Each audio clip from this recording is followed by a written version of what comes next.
Cigarette കളഞ്ഞു. ഇനി അകത്തേക്ക് വരാമോ? വരൂ, ഇരിക്കൂ. ആ, ഭാര്യയായതിനു ശേഷം നന്ദിനിക്കുട്ടി പുരോഗമിച്ചിട്ടുണ്ടല്ലോ. എന്നോട് ഇരിക്കാനൊക്കെ പറയുന്നു. ഇരിക്കാൻ നന്ദിനിക്കുട്ടി. പെട്ടെന്ന് ഇവിടം വരെ വരേണ്ട ഒരു ആവശ്യം ഉണ്ടായിരുന്നു. അപ്പൊ പിന്നെ രവി ഒന്ന് കണ്ടിട്ട് പോകാമെന്ന് കരുതി. കല്യാണത്തിന് ശേഷം നന്ദിനിക്കുട്ടി നന്നായി തടിച്ചിട്ടുണ്ടല്ലോ. ചേട്ടനെ കണ്ടോ? കണ്ടു. എനിക്കാണെങ്കിൽ നാളെ തന്നെ മടങ്ങിച്ചെല്ലണം. ഓഡിറ്റിംഗ് ആയതുകൊണ്ട് രവിക്ക് കൂടെ വരാനും സാധിച്ചില്ല. എന്നോട് ഇവിടെ വന്ന് ഉണ്ടിട്ട് എല്ലാം പറഞ്ഞിരിക്കുകയാണ്. ചോറിരിപ്പുണ്ടോ നന്ദിനിക്കുട്ടി? അയ്യോ പിന്നെന്താ, ഞാനിപ്പോ വരാം.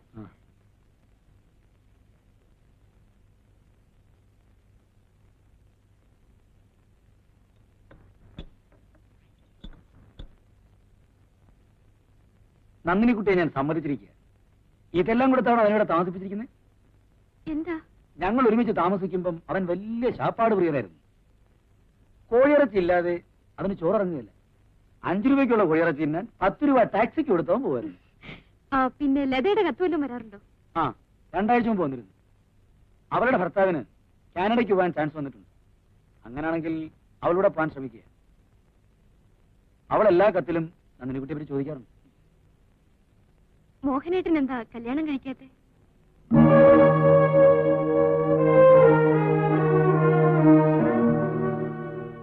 എന്താ ഊണ് മതിയാക്കിയോ? ആ, എന്തോ വിശപ്പ് കേട്ട പോലെ.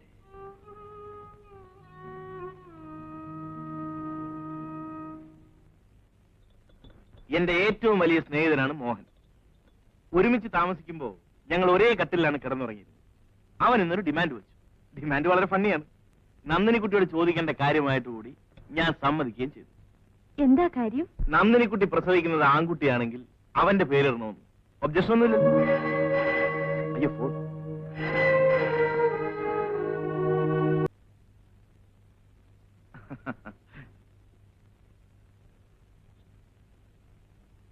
ഇതൊക്കെ ലേറ്റസ്റ്റ് ആണ്. പക്ഷെ രജനിയുടെ 2 പുസ്തകങ്ങളെ കിട്ടിയുള്ളൂ.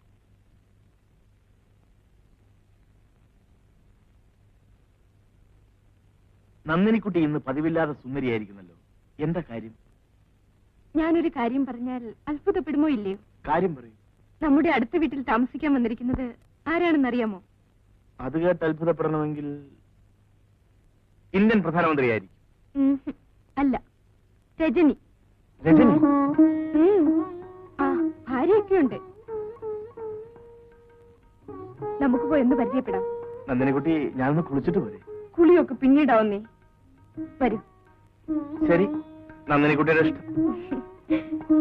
പക്ഷേ അയാൾ എന്നോട് വല്ല സാഹിത്യം പറഞ്ഞാലോ? അതൊക്കെ ഞാൻ ഏറ്റു.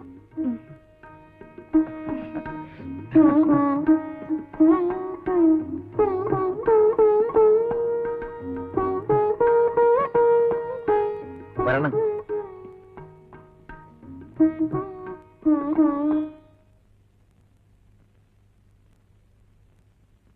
ഓയ്,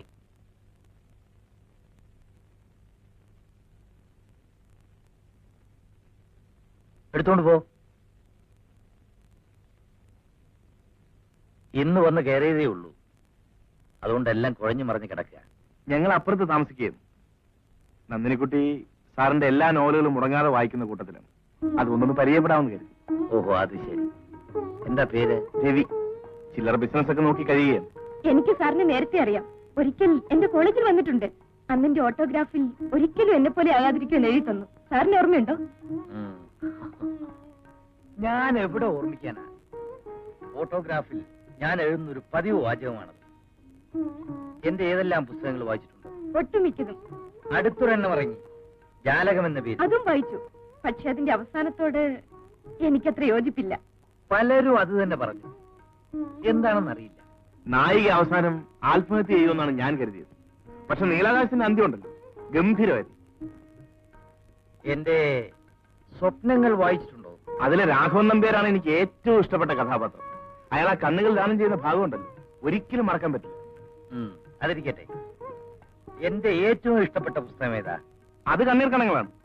പ്രത്യേകിച്ചും ആ വിലാസിനി എന്ന കഥാപാത്രം. അത് സിനിമയാക്കിയാൽ കുറച്ച് കാശ് പോയി. പലരും എന്നെ സമീപിച്ചതാണ്. ഞാനൊന്നും തീരുമാനിച്ചിട്ടില്ല. എന്നാ ഞങ്ങൾ ഇറങ്ങുന്നു. ഇനിയും കാണാൻ പറ്റും. ഓ, നമസ്കാരം.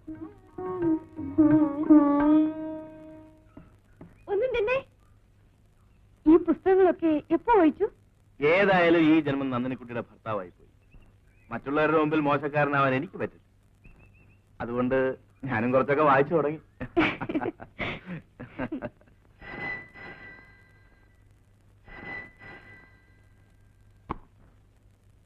Hello, Ravi here. ഇന്ന് തന്നെ പുറപ്പെടണം. Hold on please. നന്ദിനിക്കുട്ടി, വേഗം റെഡി ആയിക്കൂ. ഒരു ട്രിപ്പിനുള്ള ചാൻസ് വന്നിട്ടുണ്ട്.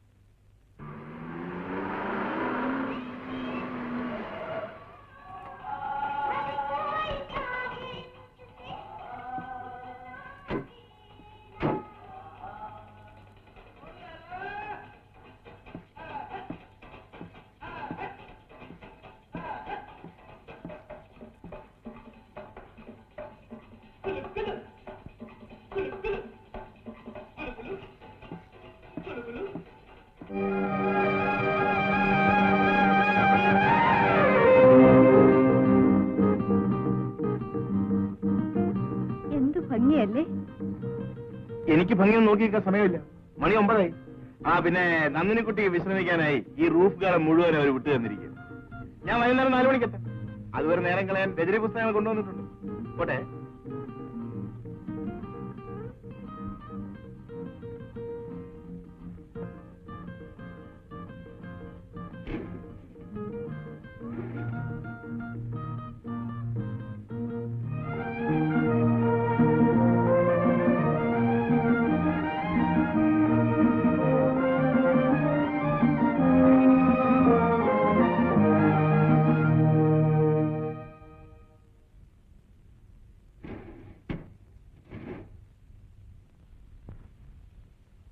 നന്ദിനിക്കുട്ടി,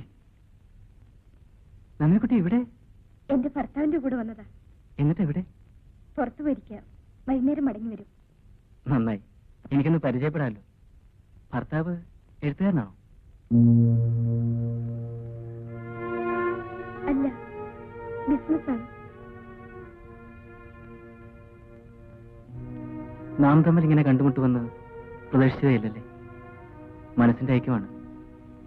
ഇപ്പൊ തന്നെ ഞാൻ ഫ്ലോർ മാറി വന്നതാണ്. അല്ലെങ്കിൽ നാം തമ്മിൽ കണ്ടുമുട്ടില്ലായിരുന്നു. നന്ദിനിക്കുട്ടിക്ക് സുഖമല്ലേ? ചന്ദ്രന് സുഖമാണോ? ഓ, ഞാനൊരു കാര്യം പറയാൻ മറന്നു. എന്റെ കല്യാണമൊക്കെ കഴിഞ്ഞു. നന്ദിനിക്കുട്ടി അറിഞ്ഞിരുന്നോ? ഞാനെങ്ങനെ അറിയാനാണ്? എന്നെ അറിയിച്ചില്ലല്ലോ. കല്യാണം അറിയിക്കാൻ കഴിഞ്ഞില്ല. പക്ഷേ ഭാര്യയുടെ മരണം നേരിട്ട് അറിയിക്കുന്നു.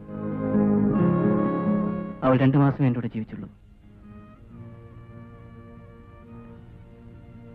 എന്തായിരുന്നു അസുഖം? ഒരു പനി, അത്ര തന്നെ. പക്ഷേ തെറ്റെന്റേതാണ്. എന്റെ ജാതകത്തിലുണ്ട് എനിക്ക് ഭാര്യ വാഴില്ലെന്ന്. ഇപ്പൊ തോന്നുന്നു എന്റെ പല പഴയ ആഗ്രഹങ്ങളും നടക്കാതെ പോയത് നന്നായെന്ന്. എനിക്ക് പോകാൻ നേരായി. വൈകുന്നേരം കാണാം.